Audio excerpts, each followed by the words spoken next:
Indian എയർഫോഴ്സിലേക്കായിരുന്നു non കോമ്പാറ്റന്റിന്റെ അപേക്ഷ. Agniveer non combatant അപേക്ഷ വിളിച്ചിട്ടുണ്ടായിരുന്നത്. So അതിന് അപേക്ഷിക്കുന്ന വീഡിയോ അല്ലെങ്കിൽ ഫോം എങ്ങനെ ഫില്ല് ചെയ്യാന്നുള്ള വീഡിയോ ആണ് ഇന്ന് നമ്മൾ നോക്കാനായിട്ട് പോകുന്നത്. സോ ഇതിനു മുമ്പ് നമ്മൾ ആപ്ലിക്കേഷൻ അല്ലെങ്കിൽ നോട്ടിഫിക്കേഷൻ വന്ന സമയത്ത് ഒരു വീഡിയോ ചെയ്തിട്ടുണ്ടായിരുന്നു. സോ അതിന്റെ ലിങ്ക് നേരത്തെ ഡിസ്ക്രിപ്ഷനിലും അതുപോലെ കമന്റ് ബോക്സിലും കൊടുത്തിട്ടുണ്ട്. അത് കണ്ടതിന് ശേഷം മാത്രം നിങ്ങൾ ഇത് കാണുക. അതിന്റെ കണ്ടിന്യൂ ആയിട്ട് വരുന്ന ഒരു വീഡിയോ പാർട്ടാണിത്. എങ്കിൽ മാത്രമേ നിങ്ങൾക്ക് അതിന്റെ ക്വാളിഫിക്കേഷൻ 10th ക്ലാസ് ആണ്, 10th ആണ്. അപ്പോൾ ഇങ്ങനെയുള്ള എല്ലാ കാര്യങ്ങളും നിങ്ങൾക്ക് മനസ്സിലാവണമെന്നുണ്ട്. ക്വാളിഫിക്കേഷൻ 10th ആണ്, അതുപോലെ തന്നെ അതിന്റെ അപേക്ഷിക്കേണ്ട അഡ്രസ്സ് ആ വീഡിയോയിലാണ് ഉള്ളത്. അതുപോലെ കുറേ അധികം കാര്യങ്ങൾ ആ വീഡിയോയിൽ ഡീറ്റെയിൽ ആയിട്ട് തന്നെ ഞാൻ പറയുന്നുണ്ട്. ഇതിന് ആദ്യം ഉണ്ടാകുന്നത് നിങ്ങൾക്ക് എക്സാം ആയിരിക്കും നിങ്ങൾക്ക് ആദ്യം ഉണ്ടാകുക എന്ന് ശ്രദ്ധിച്ചിരിക്കുക. എക്സാം പാസ്സായി കഴിഞ്ഞാൽ നിങ്ങൾക്ക് ഫിസിക്കൽ ഉണ്ടാകുന്നതായിരിക്കും എന്ന് ശ്രദ്ധിക്കുക. അങ്ങനെയാണ് ഇതിന്റെ സെലക്ഷൻ വന്നത്. പിന്നെ സ്ട്രീം സ്യൂട്ടബിലിറ്റി ടെസ്റ്റ് ആണ് പിന്നീട് വരുന്നത്. പിന്നെ ഫൈനൽ മെറിറ്റ് ലിസ്റ്റ്, അങ്ങനെ ഇതിന്റെ ഓരോരോ ബാക്കി കടമ്പകൾ കടന്ന് ഇങ്ങനെയാണ് പോകുന്നത്. ആദ്യം തന്നെ എക്സാം ആണ് വരുന്നത്. സോ ഇതിന് പഠിക്കാൻ ആവശ്യമായിട്ടുള്ള മെറ്റീരിയൽ നമ്മുടെ ഭാഗത്ത് അവൈലബിൾ ആണ്. സോ നമ്മുടെ ടീമിന് മെസ്സേജ് അയച്ചാൽ മതി. വാട്സപ്പ് നമ്പർ നേരത്തെ ഡിസ്ക്രിപ്ഷനിൽ അതിന്റെ ലിങ്ക് കൊടുത്തിട്ടുണ്ട്. ഡിസ്ക്രിപ്ഷനിലും ഓൾസോ കമന്റ് ബോക്സിലും പ്രൊവൈഡ് ചെയ്യുക. അപ്പോൾ അവിടെ നിന്ന് കോൺടാക്ട് ചെയ്ത് നമ്മുടെ ടീം തന്നെ നിങ്ങൾ അതിന് സപ്പോർട്ട് ചെയ്യുന്നതായിരിക്കും, ആ കാര്യങ്ങൾ പ്രൊവൈഡ് ചെയ്യുന്നതായിരിക്കും. കാരണം ഇതിന്റെ സിലബസ് എൻറ്റയർലി മാറ്റമാണ്. നമ്മുടെ എക്സും വൈയും പോലെയല്ല. ഇത് 10th ലെവൽ എക്സാം ആണ്. എക്സും വൈയും ആയിട്ട് യാതൊരു ബന്ധമുള്ള രീതിയിലുള്ള എക്സാം അല്ല ഇത് എന്ന് ശ്രദ്ധിച്ചിരിക്കുക. അതായത് ക്വസ്റ്റ്യൻസും സിലബസും പാറ്റേണും എല്ലാം കുറേ അധികം വ്യത്യാസം വരുന്നുണ്ട് ഇതിൻ്റെ. അതനുസരിച്ച് നമ്മളൊരു മെറ്റീരിയൽ ക്രിയേറ്റ് ചെയ്തിട്ടുണ്ട്. താല്പര്യമുള്ളവർക്ക് അതിൻ്റെ സിലബസും കൂടി നിങ്ങൾക്ക് അതിൽ ലഭിക്കും. താല്പര്യമുള്ളവർക്ക് പർച്ചേസ് ചെയ്യാം. പിന്നെ ഇതിൻ്റെ ഒരു സ്പെഷ്യാലിറ്റി, ഇത് പെട്ടെന്നായിരിക്കും ഇതിൻ്റെ അപ്ഡേറ്റും കാര്യങ്ങൾ. അപേക്ഷിക്കുന്ന എല്ലാവരെയും ഷോർട്ട് ലിസ്റ്റ് ചെയ്യണമെന്നില്ല. അപേക്ഷിക്കുന്ന സെലക്ട് ചെയ്യുന്നവർക്ക് അവർ തിരിച്ച് ഈ ഒരു കത്ത് അയക്കും. ആ കത്തിനുള്ള ഏറ്റവും ബേസിക് ലെവലിലാണ് കേട്ടോ ഞാൻ പറയുന്നത്. എല്ലാവർക്കും മനസ്സിലാകാൻ വേണ്ടി. ചെറിയ കുട്ടികളൊക്കെ ഉണ്ടാവും. കത്തല്ല, അഡ്മിറ്റ് കാർഡ് എന്നാണ് പറയുക. പ്രോപ്പറായിട്ട് അഡ്മിറ്റ് കാർഡ് തിരിച്ച് അവർ റിട്ടേൺ അയക്കുകയാണ് ചെയ്യുക. ഏറ്റവും സിമ്പിളായിട്ട് പറയുകയാണെങ്കിൽ ഒരു ലെറ്ററിലാണ് അവർ ലെറ്ററായിട്ട് ഇങ്ങോട്ട് അയക്കുകയാണ് ചെയ്യുക. അപ്പോൾ അവരിങ്ങോട്ടൊരു കത്ത് അയക്കുന്നു. ആ കത്തിലായിരിക്കും നമുക്ക് അഡ്മിറ്റ് കാർഡും കാര്യങ്ങളൊക്കെ ഉണ്ടാകുക. ഏറ്റവും ബേസിക് ആയിട്ടാണ് ഞാൻ പറഞ്ഞു പോകുന്നത്. സോ ആദ്യം എക്സാം ഉണ്ടാവും. അങ്ങനെ പെട്ടെന്ന് ഇതിൻ്റെ പ്രൊസീജിയറും കാര്യങ്ങളൊക്കെ നടക്കുന്നതായിരിക്കും. അപ്പോൾ എല്ലാവരും ഷോർട്ട് ലിസ്റ്റ് ചെയ്യണമെന്നില്ല. അതിന് ഷോർട്ട് ലിസ്റ്റ് ചെയ്യാൻ ഏറ്റവും ഇമ്പോർട്ടൻ്റ് ആയിട്ടുള്ള കാര്യം, നമ്മൾ ആദ്യം തന്നെ അപേക്ഷ ഫില്ല് ചെയ്യാനായിട്ട് അവസാന ദിവസങ്ങളിലേക്ക് അപേക്ഷ വെക്കാതിരിക്കുക. 17-ാം തീയതിയാണ് ലാസ്റ്റ് ഡേറ്റ്. അതൊക്കെ മനസ്സിലാണെന്നുണ്ടെങ്കിൽ മുൻപ് ചെയ്ത വീഡിയോ കണ്ടാൽ മതി. നോട്ടിഫിക്കേഷൻ ഡീറ്റെയിൽ ആയിട്ട് തന്നെ എക്സ്പ്ലെയിൻ ചെയ്യുന്നുണ്ട്. ഈ വീഡിയോയിൽ അതിനെക്കുറിച്ച് കൂടുതൽ പറഞ്ഞാൽ വീണ്ടും വീഡിയോൻ്റെ ലെങ്ത് കൂടും. നമുക്ക് വളരെ ഷോർട്ടായിട്ട് എന്തൊക്കെയാണ് ഇതിൽ ഫില്ല് ചെയ്യേണ്ടതെന്ന് മാത്രം നോക്കി പോകാം.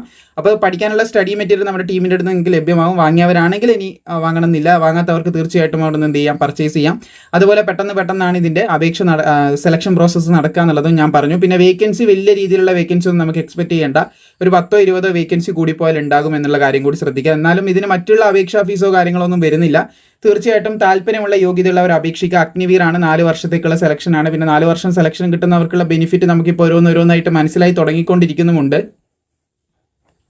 സോ ഞാൻ ഇവിടെ കാണിച്ചു തരാം എന്തൊക്കെയാണ് നമ്മൾ ഇതിൽ ചെയ്യേണ്ടതെന്നുള്ള കാര്യങ്ങൾ ഓരോന്നായിട്ട് കാണിച്ചു തരാം. ഓക്കെ, ആദ്യം നമ്മളൊരു അപേക്ഷാ ഫോം, അല്ലെങ്കിൽ ഈ ഒരു അപേക്ഷാ ഫോം ഉണ്ടല്ലോ, ഇത് നമ്മൾ ഫില്ല് ചെയ്യാണ് വേണ്ടത്. ഈ ഒരു അപേക്ഷാ ഫോം നമ്മൾ എന്ത് ചെയ്യുക, ഫില്ല് ചെയ്യുക. അപ്പോൾ അത് ഫില്ല് ചെയ്തിട്ട് നമ്മളൊരു എൻവിലപ്പ് എന്ന് പറയും. ഏറ്റവും നന്നായിട്ട് കത്ത് അയക്കുന്ന ഒരു ഇതില്ലേ, നമ്മുടെ ബുക്ക് സ്റ്റാളിൽ അവിടെ ഇവിടെയൊക്കെ വാങ്ങാൻ കിട്ടും. അല്ലെങ്കിൽ ലെറ്റർ നമ്മൾ പോസ്റ്റ് ഓഫീസ് പോലെ എവിടെ നിന്ന് നമുക്കിത് കിട്ടും.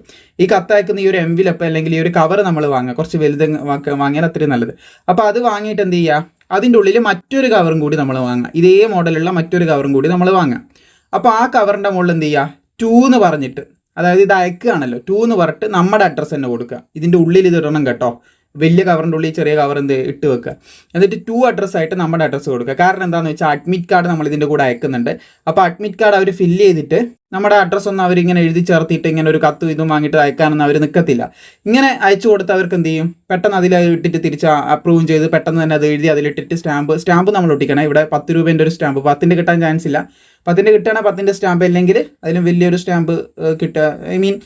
10 രൂപേൻ്റെ ഇല്ലെങ്കിൽ അതിൽ കൂടിയ വില ഉണ്ടെങ്കിലും ഒട്ടിച്ചാൽ അത് ഒട്ടിച്ചിട്ട് എന്ത് ചെയ്യുക, അയക്കുക. അത് നേരെ എന്ത് ചെയ്യുക, 2 അഡ്രസ്സുമായിട്ട് ഇതിൻ്റെ ഉള്ളിലേക്ക് അങ്ങ് നമ്മൾ ഇടുക. അപ്പോൾ അവിടെയുള്ള ഓഫീസേഴ്സ് അത് ചെക്ക് ചെയ്യുന്ന സമയത്ത് 2 അഡ്രസ്സും കാര്യങ്ങളും ഇതൊക്കെ വെരിഫൈ ചെയ്ത് എല്ലാം ഓക്കെ ആണെന്നുള്ള രീതിയിലാകുമ്പോൾ അവർ കൃത്യമായിട്ട് ഇതിൻ്റെ പുറത്ത് ഫ്രം അഡ്രസ്സ് അവരുടെ അഡ്രസ്സും കാര്യങ്ങളൊക്കെ എഴുതിയിട്ട് നേരെ ഇത് ലെറ്റർ പാഡിൽ നേരെ ഈ സംഭവം തിരിച്ച് നമുക്ക് ഇങ്ങോട്ട് അയക്കും. ഇതിൻ്റെ ഉള്ളിൽ അയച്ച കാര്യങ്ങൾ നമുക്ക് അയക്കും. അപ്പോൾ ഇത് ആദ്യം നമ്മൾ ശ്രദ്ധിക്കണം. ആദ്യം നമ്മൾ വലിയൊരു കത്തയക്കുന്ന ലെറ്റർ പാഡ് ഇത് വാങ്ങുന്നു, എൻവിലപ്പ് വാങ്ങുന്നു. അതിൻ്റെ ഉള്ളിൽ ചെറിയ ഒരു അഡ്മിറ്റ് കാർഡ് കൊള്ളാൻ പാകത്തിനുള്ള മറ്റൊന്നും കൂടി വെച്ചിട്ട് നമ്മൾ അയക്കുകയാണ് ചെയ്യുന്നത്. സോ ആ ഒരു കാര്യം പ്രത്യേകം ശ്രദ്ധിക്കേണ്ടതായിട്ടുണ്ട്. ഇനി ശ്രദ്ധിക്കേണ്ട കാര്യമാണ്, നമ്മളിപ്പോൾ മെയിനായിട്ടൊന്ന് അയക്കുമല്ലോ, വലിയൊരു എൻവിലപ്പ് നമ്മൾ പറഞ്ഞല്ലോ, അതിലാണ് നമ്മുടെ ഈ അപേക്ഷാ ഫോം, പിന്നെ കുറച്ച് കോപ്പി എടുത്ത കാര്യങ്ങൾ, ഇതൊക്കെ അതിലാണ് വെച്ച് അയക്കേണ്ടത്. സോ ഇതാണ് ആ സാധനം എന്ന് വിചാരിക്കുക. അപ്പോൾ ഇവിടെ ഫ്രം അഡ്രസ്സ് ഇതിൽ നിങ്ങളുടേതാണ്. ഫ്രം എന്ന് പറഞ്ഞിട്ട് നിങ്ങളുടെ അഡ്രസ്സാണ് ഇവിടെ എഴുതേണ്ടത്. നിങ്ങൾ ഏതാണോ നിങ്ങളുടെ അഡ്രസ്സ്, നിങ്ങളിപ്പോൾ നിൽക്കുന്ന അഡ്രസ്സ്, അതാണ് അവിടെ എഴുതി കൊടുക്കേണ്ടത്. 2 അഡ്രസ്സായിട്ട് എങ്ങോട്ടാണോ നിങ്ങൾ അപേക്ഷിക്കുന്നത്, ഫോർ എക്സാമ്പിൾ തിരുവനന്തപുരത്താണോ ബാംഗ്ലൂരാണോ എങ്ങോട്ടാണോ നിങ്ങൾ അപേക്ഷിക്കുന്നത്, തിരുവനന്തപുരത്തായിരിക്കും കൂടുതൽ പേര് അപേക്ഷിക്കുക. അപ്പോൾ തിരുവനന്തപുരത്തിൻ്റെ അഡ്രസ്സ് കിട്ടണമെന്നുണ്ടെങ്കിൽ മുൻപ് ചെയ്ത വീഡിയോ ലിങ്ക് താഴെയുണ്ട്, അതിൽ കിട്ടും. അതിൽ നോട്ടിഫിക്കേഷനും കാര്യങ്ങളും എല്ലാം ഉണ്ട്. അപ്പോൾ അതിൽ നോക്കി നിങ്ങൾക്ക് മനസ്സിലാവും. So to address Thiruvananthapuram air force station Thiruvananthapuram എന്നുള്ളത് TVM എന്നുള്ളത് അതെന്ത് ചെയ്യുന്നു, സെറ്റ് ചെയ്തിട്ട് നിങ്ങൾ അയക്കുകയാണ് ചെയ്യുന്നത്. സോ അതിൻ്റെ കൂടെ നിങ്ങൾ എന്ത് ചെയ്യുക, ഏറ്റവും ടോപ്പിലോ ഒരു സൈഡിലായിട്ടായിട്ട് application for the post of പ്രത്യേകം എഴുതേണ്ടതാണ്. Application for the post of നമ്മുടെ ഏതൊക്കെ പോസ്റ്റാണ് ഇതിലുള്ളത്, ഹൗസ് കീപ്പിങ്ങും ഉണ്ട്, അതുപോലെ തന്നെ നമ്മുടെ ഈ പോസ്റ്റും കൂടി ഇതിൽ വരുന്നുണ്ട്. നമ്മളിവിടെ അപേക്ഷിക്കുന്ന 2 പോസ്റ്റിനാണല്ലോ, application for the post of housekeeping അതുപോലെ ഹോസ്പിറ്റാലിറ്റി 2 പോസ്റ്റാണുള്ളത്. അപ്പോൾ അത് കൃത്യമായിട്ട് എഴുതാം. Application for the post of Agniveer non compact hospitality അതുപോലെ തന്നെ ഹൗസ് കീപ്പിംഗ്, ഇത് രണ്ടും കൃത്യമായിട്ട് അതിൻ്റെ മുകളിൽ ഒരു സൈഡിലായിട്ട് ഇങ്ങനെ എഴുതി വെക്കേണ്ടതായിട്ടുണ്ട്. ഈ പറഞ്ഞ സെൻറ്റൻസ് അതുപോലെ എഴുതി വെക്കണം കേട്ടോ, നിർബന്ധമായിട്ട് എഴുതണം. എങ്കിലേ നിങ്ങളുടെ അപേക്ഷ അവർ തുറന്ന് തന്നെ നോക്കാൻ സാധ്യതയുള്ളൂ. അതുകൊണ്ട് ഇത് ഫ്രം നിങ്ങളുടെ എഴുതണം, ടു അഡ്രസ്സ് അവിടെ എഴുതണം. TVM കുറച്ചുകൂടെ വലുതായിട്ട് കാണിച്ചു തരാം. ഓക്കെ, നമ്മൾ അപേക്ഷ സമർപ്പിക്കുന്ന സമയത്ത് മെയിനായിട്ട് വേണ്ട ഓരോരോ കാര്യങ്ങളാണ് പറയുന്നത്. ആദ്യം നമ്മളൊരു അപേക്ഷിക്കുന്ന ഫോം എടുക്കുന്നു. ഇത് ഭയങ്കര ഇമ്പോർട്ടൻ്റ് ആണ്, അതുകൊണ്ടാണ് ഇങ്ങനെ പറയുന്നത്. ഇത് അപേക്ഷാ ഫോം ആണെന്ന് വിചാരിക്കുക, അല്ലെങ്കിൽ അപേക്ഷ അയക്കുന്ന ആ ലെറ്റർ ഇതാണ്, എൻവലപ്പാണ്. അപ്പോൾ ഇവിടെ ഫ്രം അഡ്രസ്സായിട്ട് നിങ്ങളുടെ അഡ്രസ്സാണ് ഫ്രം അഡ്രസ്സായിട്ട് എഴുതുന്നത്.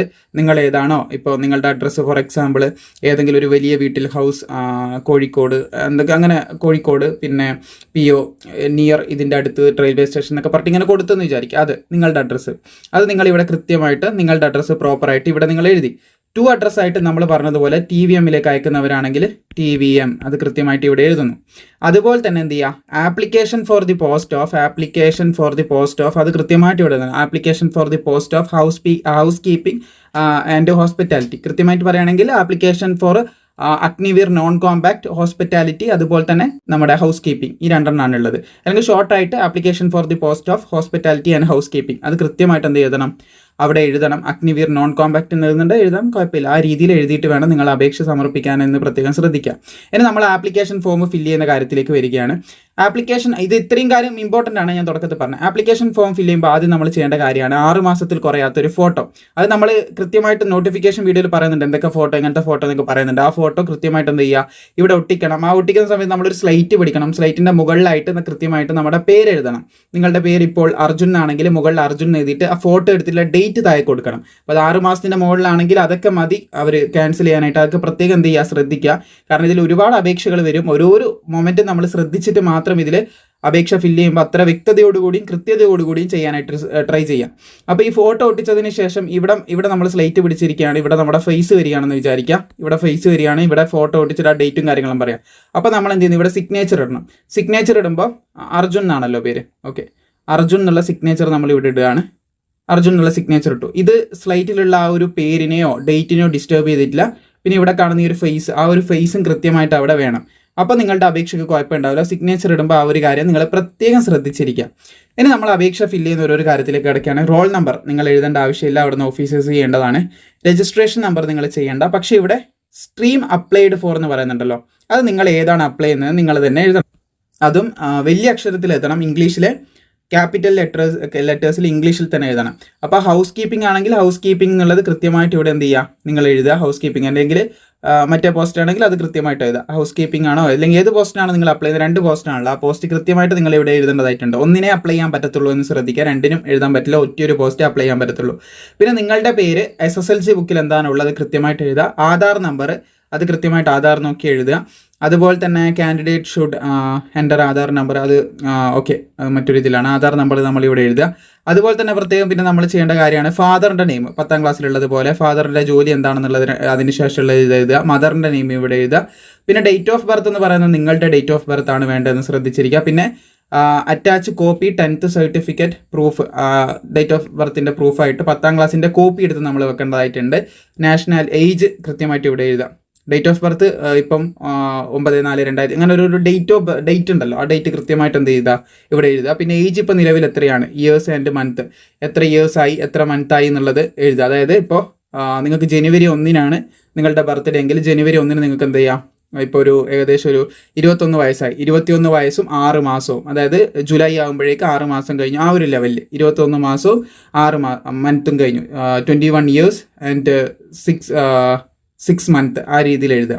എത്ര മാസം കഴിഞ്ഞു നിങ്ങളുടെ വയസ്സ്, പുതിയൊരു വയസ്സ് തുടങ്ങിയിട്ട്, അല്ലെങ്കിൽ ഇപ്പം 21 വയസ്സായതേ ഉള്ളൂ എന്ന് മാത്രമാണെങ്കിൽ എന്താ 21 ഇയേഴ്സ് ഓൺലി, ആ ഒരു സംഭവം മാത്രം എഴുതിയാൽ മതി. മെരിറ്റൽ സ്റ്റാറ്റസ് അൺമാരീഡ് എന്നുള്ളത് ടിക്ക് ചെയ്യുക, ഇവിടെ എഴുതുകയാണ് വേണ്ട കേട്ടോ, ടിക്ക് ചെയ്യല്ല. അൺമാരീഡ് എന്നുള്ളത് ഇവിടെ കൃത്യമായിട്ട് എഴുതാം. മാരീഡ് ആണെങ്കിൽ അപ്പം തന്നെ റിജക്ട് ചെയ്യും, കാരണം അൺമാരീഡിന് മാത്രമേ അപ്ലൈ ചെയ്യാൻ പറ്റത്തുള്ളൂ. ബോഡി ടാറ്റു ഉണ്ടെങ്കിൽ എന്ത് ചെയ്യുക, ഇനി പാട്ട് ഉണ്ടെങ്കിൽ എസ് കൊടുക്കുക, എസ് എന്ന് എഴുതുക, ഇല്ലെങ്കിൽ നോ കൊടുക്കുക. ആ ഒരു സംഭവം കൃത്യമായിട്ട് ചെയ്യുക. പിന്നെ അഡ്രസ്സ്, ഹൗസ് നമ്പർ, കാര്യങ്ങൾ, ഇത് നിങ്ങൾക്ക് എന്തെങ്കിലും പുതിയ നിങ്ങളുടേതാണ്, നിങ്ങൾക്ക് തന്നെ ഡീറ്റെയിൽ ആയിട്ട് എഴുതാം. പോലീസ് സ്റ്റേഷനും കാര്യങ്ങളൊക്കെ നിങ്ങൾക്ക് തന്നെ എഴുതാം. മൊബൈൽ നമ്പർ, ബാക്കിയുള്ള കാര്യങ്ങൾ. പെർമനൻറ്റ് അഡ്രസ്സും ഇതും സെയിം ആണെങ്കിൽ എന്ത് ചെയ്യുക, അതായത് ഇപ്പം നിങ്ങൾ നിൽക്കുന്ന അഡ്രസ്സും പിന്നെ അഡ്രസ്സ് കറക്റ്റ് ആയിട്ടുള്ള അഡ്രസ്സും ഇത് രണ്ടും സെയിം ആയിരിക്കും ഭൂരിഭാഗം. ഇനി എന്തെങ്കിലും മാറ്റേണ്ടത് വേറെ കൊടുത്താൽ മതി. അപ്പോൾ അതിന് നിങ്ങൾ എന്താ ചെയ്യേണ്ടതെന്ന് ചോദിച്ചാൽ പേരൻസിനോട് ചോദിച്ചാൽ മതി. നിങ്ങളുടെ ചില കുട്ടികളുണ്ടാവും, ചിലവർ അപ്ലൈ ചെയ്യുന്നവർ. അപ്പം കുട്ടികൾ പേരൻസിൻ്റെ സഹായത്തോടു കൂടി എന്ത് ചെയ്യുക, ഇത് ഫില്ല് ചെയ്യാനായിട്ട് ട്രൈ ചെയ്യുക. പിന്നെ എഡ്യൂക്കേഷൻ ക്വാളിഫിക്കേഷൻ 10ാം ക്ലാസ് ആണെങ്കിൽ ഏത് ബോർഡിൻ്റെ കീഴിലായിരിക്കും. ഇപ്പോൾ കേരള സർക്കാരിൻ്റെ കീഴിലാണെങ്കിൽ നിങ്ങളുടെ SSLC ബുക്കിൻ്റെ മുകളിലുണ്ടാവും നമ്മുടെ കേരള സ്റ്റേറ്റ് എഡ്യൂക്കേഷൻ, ആ ഒരു ബോർഡിൻ്റെ പേര് ഇവിടെ എഴുതുക. പിന്നെ സർട്ടിഫിക്കറ്റിൻ്റെ നമ്പർ ഉണ്ടാകും, റോൾ നമ്പർ അല്ല, സർട്ടിഫിക്കറ്റിൻ്റെ മുകളിൽ റെഡ് കളറിലൊരു നമ്പർ ഉണ്ടാവും, സർട്ടിഫിക്കറ്റ് നമ്പർ എന്ന് പറഞ്ഞിട്ട് അത് എഴുതുക.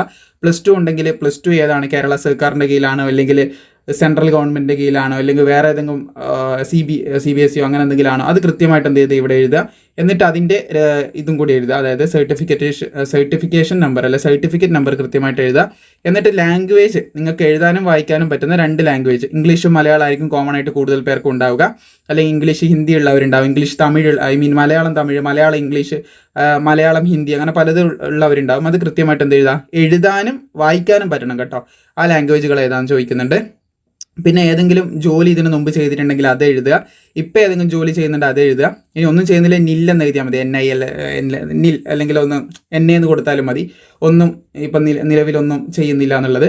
എന്നിട്ട് നമ്മൾ എന്ത് ചെയ്യാന്ന് വെച്ച് കഴിഞ്ഞാൽ നമ്മുടെ ഡേറ്റ്, നമ്മൾ അപേക്ഷ ഫില്ല് ചെയ്യുന്ന ഡേറ്റ് ഇവിടെ എഴുതുക. എന്നിട്ട് നിങ്ങളുടെ സ്റ്റുഡൻസിൻ്റെ സിഗ്നേച്ചർ ഓഫ് ആപ്ലിക്കൻ്റ്, അർജുനാണല്ലോ നമ്മുടെ അപേക്ഷ ഇടുന്നത്. അപ്പോൾ അർജുൻ എന്നുള്ളതിൽ കൊടുത്തിട്ട് ഒരു സിഗ്നേച്ചർ ഇവിടെ എഴുതുന്നത്. ഇതിൻ്റെ അടിയിലായിട്ടാണ് കേട്ടോ, ഇതിൽ ടച്ച് ചെയ്യാണ്ട്. ഇതിൻ്റെ അടിയിൽ ഇവിടെ ഒന്ന് സിഗ്നേച്ചർ ഇട്ടാൽ മതി, അല്ലെങ്കിൽ ഇവിടെ ആയിട്ട് ഇട്ടാൽ മതി.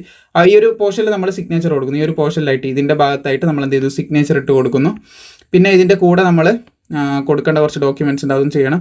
പിന്നെ ഇവിടെയും നമ്മൾ ആപ്ലിക്കേഷൻ സിഗ്നേച്ചർ, ഇതും ഡേറ്റും കാര്യങ്ങളൊക്കെ എഴുതുന്നു.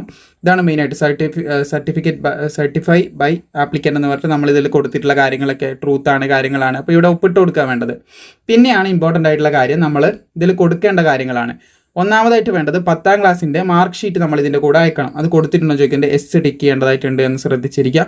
അതുപോലെ തന്നെ സെൽഫ് അഡ്രസ്ഡ് എംവലപ്പ് വിത്ത് 10 റുപ്പീസ് സ്റ്റാമ്പ്. നമ്മൾ നേരത്തെ പറഞ്ഞില്ല, ഒന്നിൻ്റെ ഉള്ളിൽ മറ്റൊരു ഇതും കൂടി ഇട്ട് കൊടുക്കണമെന്ന്, അതും S കൊടുക്കുക. അയക്കാത്തവരെ നോ കൊടുക്കുക, അപേക്ഷ റിജക്റ്റ് ആകാനുള്ള ചാൻസ് കൂടുതലാണ് അങ്ങനെ അയക്കുമ്പോൾ എന്ന് ശ്രദ്ധിക്കുക. എക്സ്പീരിയൻസ് സർട്ടിഫിക്കറ്റ് ഉണ്ടെങ്കിൽ S കൊടുക്കുക, ഇല്ലെങ്കിൽ നോ കൊടുക്കുക. എക്സ്പീരിയൻസിന് നിർബന്ധം ഇല്ലാന്ന് ശ്രദ്ധിക്കുക. Character certificate not older than 6 month ഉണ്ടെങ്കിൽ S കൊടുക്കുക, ഇല്ലെങ്കിൽ നോ കൊടുക്കുക. വെച്ചിട്ട് അയക്കുന്നതാണ് കുറച്ചും കൂടി നല്ലതെന്ന് ശ്രദ്ധിക്കുക. ക്യാരക്ടർ സർട്ടിഫിക്കറ്റ് നിങ്ങൾക്ക് സ്കൂളിൽ നിന്ന് എടുക്കാം, കുട്ടികളാണ് സ്കൂളിൽ പഠിക്കുന്നവരാണെങ്കിൽ സ്കൂളിൽ നിന്ന് എടുക്കാം. സ്കൂൾ പഠിത്തമൊക്കെ കഴിഞ്ഞവരാണെന്നാണെങ്കിൽ നിങ്ങൾക്ക് പഞ്ചായത്തു നിന്നോ അല്ലെങ്കിൽ മുനിസിപ്പാലിറ്റിയിൽ നിന്നോ അങ്ങനെ എന്തെങ്കിലും എടുത്താലും മതിയാവുന്നതാണ്. പോലീസിൻ്റെ ആണെങ്കിൽ കുഴപ്പമില്ല. 6 മന്ത് കവിയാത്ത ഒരു ഇത് എടുക്കേണ്ടതായിട്ടുണ്ട്. നമ്മുടെ ക്യാരക്ടർ സർട്ടിഫിക്കറ്റ് അതൊരു അതോറിറ്റീൻ്റെ കീഴിൽ നിന്ന് ഉണ്ടായാൽ മതി. ഓക്കെ, സ്കൂളിൽ നിന്നാണെങ്കിലും കുഴപ്പമില്ല, പ്രിൻസിപ്പൽ സൈൻ ചെയ്തിട്ടുള്ള ഒരു സംഭവമാണെങ്കിലും മതി. അതുപോലെ തന്നെ കൺസേൺ സർട്ടിഫിക്കറ്റ്, ഫിസിക്കൽ ടെസ്റ്റിന് പങ്കെടുക്കാനുള്ള കൺസേൺ സർട്ടിഫിക്കറ്റ് ആണ് ഇവിടെ ഫില്ല് ചെയ്യേണ്ടതെന്ന് ശ്രദ്ധിച്ചിരിക്കുക. നിങ്ങളുടെ പേരാണ് ഇവിടെ എഴുതേണ്ടത്. എന്നിട്ട് നിങ്ങളുടെ പേര്, സൺ ഓഫ് നിങ്ങളുടെ ഫാദറിൻ്റെ പേര് ഇവിടെ, name of father or mother അല്ലെ ലീഗൽ ഗാർഡിയൻ്റെ പേരാണ് ഇവിടെ എഴുതേണ്ടത്. ആ ഒരു സംഭവം കൃത്യമായിട്ട് ഇവിടെ എഴുതുക. പിന്നെ ഇവിടെ കൃത്യമായിട്ട് ഡേറ്റ് ഓഫ് ബർത്ത് ഇതിൻ്റെ ഇവിടെ എഴുതിയിട്ട് ഇവിടെ നമ്മൾ കൺസേൺ, നമ്മുടെ സിഗ്നേച്ചറും നമ്മുടെ കാര്യങ്ങളൊക്കെ ഇവിടെ കൊടുക്കുകയാണ് വേണ്ടത്. നമ്മൾ ഓക്കെയാണ്. 18 വയസ്സിൻ്റെ മുകളിലുള്ളവർ ഇത് ഫില്ല് ചെയ്യുക. അതായത് ഇതിൽ പറയുന്നത് നമ്മുടെ സിഗ്നേച്ചർ ഇവിടെ ഇടുക. എന്നിട്ട് നെയിം ഓഫ് കാൻഡിഡേറ്റ് നമ്മുടെ പേര് എഴുതുക. പിന്നെ പാരൻ്റ് അല്ലെ ലീഗൽ ഗാർഡിയൻ്റെ പേര് ഇവിടെ എഴുതുക. പേരും കാര്യങ്ങളൊക്കെ ഇവിടെ എഴുതി കൊടുക്കുക. പിന്നെ മൊബൈൽ നമ്പർ, കാൻഡിഡേറ്റിൻ്റെ മൊബൈൽ നമ്പർ ഇവിടെ എഴുതുക. എന്നിട്ട് അത് നമ്മൾ കൺസേൺ, ഇവിടെ ഡേറ്റ് എഴുതുക. നമ്മൾ കൺസേൺ ചെയ്യാണ്, നമ്മൾ ഫിസിക്കൽ ടെസ്റ്റ് അറ്റൻഡ് ചെയ്യുന്നുള്ള, നമ്മുടെ തന്നെ റിസ്കിൽ അറ്റൻഡ് ചെയ്യുന്നത് നമ്മൾ ഓക്കെ ആണെന്നുള്ള രീതിയിൽ ചെയ്യാണ്. ഇനി ഇവിടെ ഉള്ളത് പേരൻസ് ചെയ്യേണ്ടതാണ് കേട്ടോ. 18 വയസ്സിന് താഴെയുള്ളവർ എന്ത് ചെയ്യുക, പേരൻസിൻ്റെ രീതിയിലാണ് ഇത് ഫില്ല് ചെയ്യേണ്ടതെന്ന് ശ്രദ്ധിച്ചിരിക്കാം. സിഗ്നേച്ചർ ഓഫ് പാരൻ്റ് അല്ലെ ലീഗൽ ഗാർഡിയൻ ആണ് ഇവിടെ ഒപ്പിടേണ്ടത്, സ്റ്റുഡൻസ് അല്ല. 17 വയസ്സിൻ്റെ മുകളിലാകുന്ന സമയത്ത് 18 വയസ്സിൻ്റെ മുകളിലല്ല, 18 വയസ്സായതാണെങ്കിൽ ആ കുട്ടിക്ക് തന്നെ ചെയ്യാം. 18 വയസ്സിൻ്റെ ഉള്ളവരാണെങ്കിൽ അത് രക്ഷിതാക്കളാണ് ചെയ്യേണ്ടത്, അല്ല ലീഗൽ ഗാർഡിയനാണ് ചെയ്യേണ്ടതെന്ന് ശ്രദ്ധിച്ചിരിക്കുക. ഇവിടെ അത് കൃത്യമായിട്ട് ഫില്ല് ചെയ്തിട്ട് ഡേറ്റും കാര്യങ്ങളൊക്കെ ഇട്ടിട്ട് സിഗ്നേച്ചർ ഓഫ് കാൻഡിഡേറ്റ് ഇതിൻ്റെ ഈ സൈഡിൽ വേണം കേട്ടോ. നെയിം ഓഫ് കാൻഡിഡേറ്റ് ഇവിടെ വേണം. അതുപോലെ മൊബൈൽ നമ്പർ ഓഫ് കാൻഡിഡേറ്റ് ഇവിടെ കൊടുക്കണം. ഈ സൈഡിൽ എന്ത് ചെയ്യണം, പാരൻസിൻ്റെ ഡീറ്റെയിൽസും ഫില്ല് ചെയ്യണം. ഇത് ഓപ്ഷണലാണ്, ഇത് ചെയ്യണം എന്നില്ല എന്ന് ശ്രദ്ധിച്ചിരിക്കുക. പിന്നെ അഡ്മിറ്റ് കാർഡിൽ വരുമ്പോൾ ഇവിടെ ഒരു ഫോട്ടോ ഒട്ടിക്കുക, അതുപോലെ തന്നെ സ്ട്രീം അപ്ലൈഡ് ഫോർ ഏതിനാണ് നമ്മൾ അപേക്ഷിക്കുന്നത്, ഹൗസ് കീപ്പിംഗ് ആണോ അല്ലെ ഏത് പോസ്റ്റിനാണ് അപ്ലൈ ചെയ്യുന്നത് അത് എഴുതുക. പിന്നെ 10ാം ക്ലാസ്സിലുള്ള പോലെ പേര് എഴുതുക, പിന്നെ ആധാർ നമ്പർ പിന്നെ എഴുതുക, പിന്നെ ഫാദറിൻ്റെ നെയിം എഴുതുക, മദറിൻ്റെ നെയിം എഴുതുക. ഇതൊക്കെ 10ാം ക്ലാസ്സിലുള്ളത് പോലെ തന്നെയാണ്. പിന്നെ നമ്മുടെ അഡ്രസ്സ് വീണ്ടും എഴുതുക. പിന്നെ ഇവിടെയുള്ള ഡേറ്റ് ഓഫ് റിട്ടേൺ എക്സാമിനേഷൻ ഇതൊന്നും നമ്മൾ ചെയ്യേണ്ട കേട്ടോ. ഈ രജിസ്ട്രേഷൻ നമ്പർ മുതൽ താഴേക്ക് ഒന്നും നമ്മൾ എഴുതണ്ട, അതൊക്കെ അവർ എഴുതേണ്ടതാണെന്ന് ശ്രദ്ധിച്ചിരിക്കുക. എന്നിട്ട് ഞാൻ പറഞ്ഞതുപോലെ മറ്റേ അഡ്രസ്സിലേക്ക് അയക്കുകയാണ് വേണ്ടത്. അഡ്രസ്സ് ലഭിക്കാനായിട്ട് നമ്മൾ മുമ്പ് ചെയ്ത ആ ഒരു വീഡിയോ ഇല്ലേ, അത് കണ്ടാൽ മതി. അതിൻ്റെ ലിങ്ക് നേരത്തെ ഡിസ്ക്രിപ്ഷനിലും കമൻറ്റ് ബോക്സിലും കൊടുത്തിട്ടുണ്ട്. അപ്പോൾ അത് കണ്ടു കഴിഞ്ഞാൽ നിങ്ങൾക്ക് മനസ്സിലാവും ഏതൊക്കെ അഡ്രസ്സിലേക്കാണ് കൊടുക്കേണ്ടത്. അതിൻ്റെ അടിയിൽ നോട്ടിഫിക്കേഷനും ഉണ്ട്. ആ നോട്ടിഫിക്കേഷനിൽ അഡ്രസ്സും കാര്യങ്ങളൊക്കെ ഉണ്ട്. ആ അഡ്രസ്സിലേക്കാണ് നിങ്ങൾ അപേക്ഷിക്കേണ്ടത്. അല്ലെങ്കിൽ ഈ വീഡിയോൻ്റെ അടിയിൽ നിങ്ങൾക്ക് എന്ത് ലഭിക്കും, നോട്ടിഫിക്കേഷനും പിന്നെ ഈ ഒരു ആപ്ലിക്കേഷൻ ഫോമും ലഭിക്കും. അപ്പോൾ അത് ഫില്ല് ചെയ്തിട്ടാണ് അപേക്ഷിക്കേണ്ടത്. സോ മാക്സിമം സുഹൃത്തുക്കളിലേക്ക് ഇത് ഷെയർ ചെയ്യാം. വീഡിയോ ഇഷ്ടപ്പെട്ട ലൈക്ക് ചെയ്യാനും ഇതുപോലുള്ള അപ്ഡേറ്റ് പ്രോപ്പറായി ലഭിക്കാൻ കൃത്യമായിട്ട് ഫോളോ ചെയ്യാനും മറക്കേണ്ട.